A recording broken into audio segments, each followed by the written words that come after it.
Chittagong metropolitan এলাকার শৃঙ্খলা ও জনগণের জানমালের নিরাপত্তা রক্ষায় বিভিন্ন অপরাধে অভিযুক্ত ৩৩০ জনকে দুষ্কৃতিকারী হিসেবে চিহ্নিত করে নগরীতে তাদের অবস্থান ও প্রবেশ নিষিদ্ধ করে গণবিজ্ঞপ্তি প্রকাশ করেছে সিএমপি।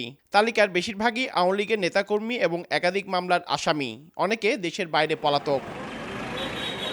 গণবিজ্ঞপ্তি প্রকাশের পরপরই নগরীর বিভিন্ন এলাকায় চেকপোস্ট বসিয়ে তল্লাশি করেছে যৌথ বাহিনী। শনিবার বিকেলে নগরীর কাজীরদিয়ারি এলাকাসহ বিভিন্ন এলাকায় চেকপোস্ট দেখা গেছে। প্রাইভেট কার, বাস, অটোরিকশা সহ সব যানবাহন ও যাত্রীকে তল্লাশি ও জিজ্ঞাসাবাদ করা হয়েছে।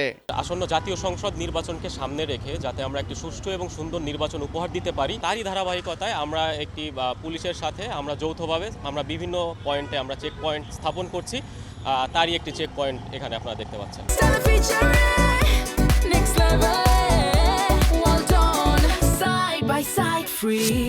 সন্ত্রাসীদের ধরতে নিয়মিত অভিযান চলবে বলে জানিয়েছে পুলিশ। সিএমপিতে ইদানিং প্রতিদিনই আমাদের বড় বড় সন্ত্রাসী গ্রেপ্তার হচ্ছে।